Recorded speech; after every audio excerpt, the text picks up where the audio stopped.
Este martes 6 de noviembre serán las elecciones presidenciales y de parte del Congreso en Estados Unidos. Desde hace mucho tiempo que no habían unas votaciones tan reñidas y cruzadas además por el tema económico. Para analizar este tema político, pero con una mirada de mercado, conversamos con el economista jefe de Visa Inversiones, Cristóbal Doberti. Muchas gracias por estar con nosotros. Hola, Valen, ¿cómo estás? ¿Mañana se juega algo muy importante desde el punto de vista económico en Estados Unidos? ¿Sí o no? ¿Qué crees? A ver, es que la elección, ¿no es cierto?, se genera de forma previa una discusión que va a haber en Estados Unidos en términos de qué medida de austeridad fiscal va a aplicar, ¿no es cierto?, el Congreso y básicamente, ¿no es cierto?, esta economía. Y qué impacto eso va a tener sobre, ¿no es cierto?, la economía para el próximo año. Y eso es básicamente el resultado de la elección presidencial que vamos a tener hoy. El de mañana, pero en el fondo lo que importa más, estoy hablando desde el punto de vista del mercado, por lo tanto, ¿es el recambio o lo que pase con el Congreso más que lo que pase con el presidente? Se conjugan los dos efectos, porque lo que tenemos que ver hacia fines de año es que tanto el presidente como el Congreso se van a tener que poner de acuerdo en cómo van a poder, ¿no es cierto?, decretar una serie de medidas de austeridad fiscal que están programadas a fines de este año. A ver, ¿cuál es el problema que hay actualmente?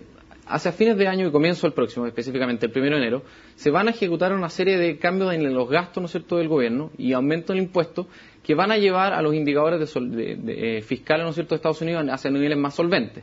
Ahora, el problema es que estas disminuciones de gasto, aumento de impuestos, generaría una caída del PIB bastante violenta. Por lo tanto, el llamado fiscal cliff, ¿no es cierto?, abismo fiscal. Exactamente. Este ajuste fiscal sería tan severo que terminaría por golpear a la economía estadounidense hacia comienzo del próximo año. ¿Qué tan fuerte? Que la llevaría a una recesión, básicamente. Ahora, ¿qué es lo que podría pasar después de la elección, ¿no es cierto?, del nuevo presidente del Congreso? Bueno, ambos poderes, ¿no es cierto?, podrían ponerse de acuerdo en, de alguna forma, suavizar estos cambios, ya sea por gasto o por impuestos.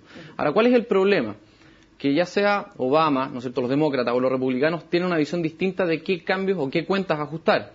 Gastos por el lado de los demócratas aumentar impuestos por el lado de los demócratas o reducir gastos por el lado de los republicanos.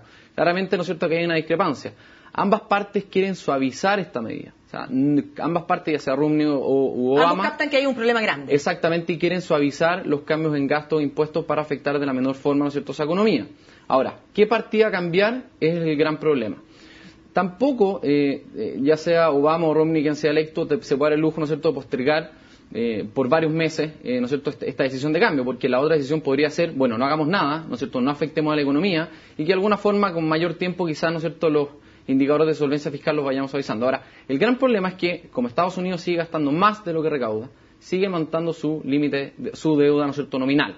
Y eso podría llevar, a comienzo probablemente el próximo año, a que la deuda en términos nominales tope el límite aprobado por el Congreso. De ser así, habría un problema un poco mayor, porque tendría que haber una nueva aprobación que aceptara, ¿no es cierto?, que el gobierno se pudiera endeudar más de lo que lo está haciendo actualmente. El techo de la deuda, como lo vimos hace un año y medio. Exactamente. El problema que tuvimos, ¿no es cierto?, a mediados de hace un año y medio prácticamente, como tú dices, y que podría también llevar a otra clasificadora de riesgo, ¿no es cierto?, a bajar la clasificación crediticia a Estados Unidos. O sea, si bajan de nuevamente, porque ya esa vez lo que pasó fue que Standard & Poor's fue el que rebajó esta clasificación de riesgo. Si hay otra agencia que baja la clasificación de riesgo de Estados Unidos pierde su grado, su investment grade, que se llama su grado de inversión, ¿no es cierto? Eso quiere decir que muchos capitales eventualmente no se van a invertir en Estados Unidos. Claro, a ver, cuando ya dos clasificadoras de riesgo, ¿no es cierto?, reduce de un AAA, la máxima nota crediticia, ¿no es cierto?, a un país, bueno, pierde, como tú dices, ¿no es cierto?, la clasificación de riesgo.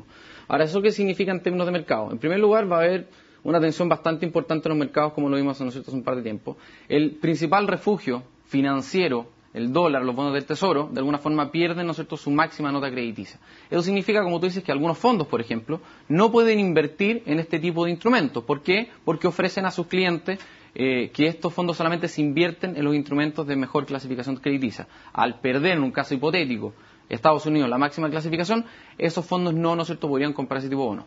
Ahora, aquí hay que tener dos salvedades. El primero de ellos es que pensar de que en el corto plazo, en un año o en un tiempo mayor, el dólar o Estados Unidos va a perder la calidad financiera, no obviamente en términos legales, pero financiera, de refugio financiero de los inversionistas del mercado, es poco probable. Y se ha demostrado quizás en los últimos eventos que hemos visto en los últimos años, ya sea por la gran crisis financiera y económica que hubo en Estados Unidos, la última baja clasificación de riesgo en Estados Unidos, ¿no es cierto?, por una de las principales clasificadoras, demostró que, independiente de lo que pase, el dólar y los bonos del Tesoro siguen siendo, ¿no es cierto?, el refugio financiero del mundo. Ahora, sí hay que tener en cuenta de que si estos fondos no pueden invertir o no pueden tener en sus carteras bonos del Tesoro, claramente va a haber una oferta. Ahora, dada la gran cantidad de bonos Treasury o el Tesoro estadounidense que existen en el mercado, sería una participación, una parte menor, ¿no es cierto?, el total de stock de bonos que existe en el mercado, lo que probablemente no terminaría quizás por afectar el precio de esto, ¿no es cierto?, del mercado. Cristóbal, por lo tanto, lo que podría pasar suena muy catastrófico, sin embargo es poco probable que pase eso que podría pasar. ¿Eso es finalmente la conclusión? A ver, ¿qué es lo que vamos a ver de aquí en adelante? Una vez, ¿no es cierto?, elegido el presidente en Estados Unidos, ya sea Obama o Romney, lo más probable es que sea Obama, no sabemos, pero las encuestas, ¿no es cierto?, señalan eso. Pues de forma posterior, el nuevo presidente va a tener que mantener una conversación con el Congreso de qué tipo de ajuste, ¿no es cierto?, realizar, ya sea por gasto o por impuestos, a las partidas que se van a ajustar a comienzo del próximo año. ¿Para qué? Para que la economía no se vea afectada por esta cinturón, ¿no es cierto?, fiscal que deberíamos ver a comienzo del próximo año. Eso indudablemente va a tener un efecto sobre la economía, pero el Congreso y el presidente van a tratar de que esto sea lo menos posible, pero que sí, ¿no es cierto?, olvidar de que la deuda puede seguir aumentando y topar el límite, ¿no es cierto?, establecido por el Congreso.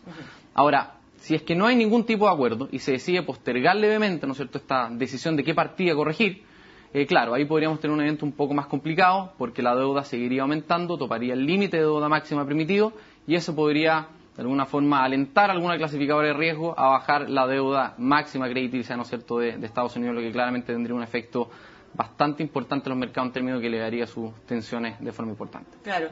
En este momento Estados Unidos, eso sí, en los últimos indicadores está mostrando una lenta, nuevamente, recuperación. ¿Es esta recuperación robusta y sólida? A ver, indudablemente la economía estadounidense se ha acelerado en la segunda parte del año. Eso puede responder a una serie de factores en lo que puede influir, no sé, el mayor estímulo monetario, ¿no es cierto?, de la Reserva Federal, las menores tensiones que se empiezan a deducir de la zona euro. El tema es que efectivamente la economía se está acelerando hacia la segunda parte del año.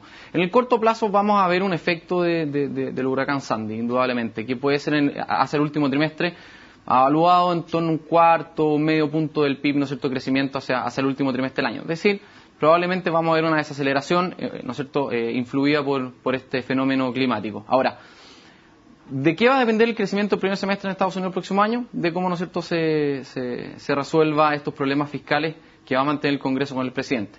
Una vez superado ese evento, la economía estadounidense va a seguir creciendo, lo va a seguir haciendo de una forma bastante lenta. Todavía el gobierno y el sector privado siguen un proceso de desapalancamiento importante, pero el punto central es que Estados Unidos no va a caer en una recesión, va a seguir creciendo, pero lo va a hacer a una velocidad bastante lenta, como lo está haciendo hasta ahora. Claro. Estados Unidos siempre se ha caracterizado por ser una economía tremendamente que se acomoda, digámoslo, por lo tanto muy flexible, que se acomoda, ¿no es cierto?, a los distintos eventos, y también donde la iniciativa privada es siempre muy importante. Sin embargo, ahora estamos viendo que la economía, por todo lo que estamos conversando, está como colgando en el péndulo del Congreso. ¿Es esto la primera vez que se da que la política está influyendo tan fuertemente en la economía americana? Lo que pasa es que esto quizás en los últimos 20 años no habíamos tenido, ¿no es cierto?, un Congreso tan fragmentado, en el sentido de que más que mirar los intereses comunes quizás de la economía de este país, se han fijado en cosas más puntuales, ¿no es cierto?, que le conciernen a cada partido. Cambiar gastos, cambiar impuestos, algo quizás se parece, ¿no es cierto?, lo hemos conversado otras veces, a la política más latinoamericana. O sea, más que un bien común, buscar, ¿no es cierto?, los intereses un poco más particulares. En los últimos 20 años quizás esto no lo hemos visto. Probablemente, ¿no es cierto?, en historia más antigua en Estados Unidos podamos encontrar algo más parecido, pero claramente en una política económica quizás más moderna no era algo tan común que hayamos visto, y Estados Unidos siempre se miraba como ejemplo de que esto no sucedía. Exactamente. Cristóbal, muchas gracias por conversar con nosotros y bueno, espero que conversemos después de que sepamos realmente quién va a ser el presidente de Estados Unidos y cómo va a estar conformado el Congreso. Muchas gracias. Muchas gracias a ti. Con esta entrevista entonces terminamos este primer día de la semana en Agenda Económica. Como siempre los invito a seguir junto a CNN Chile.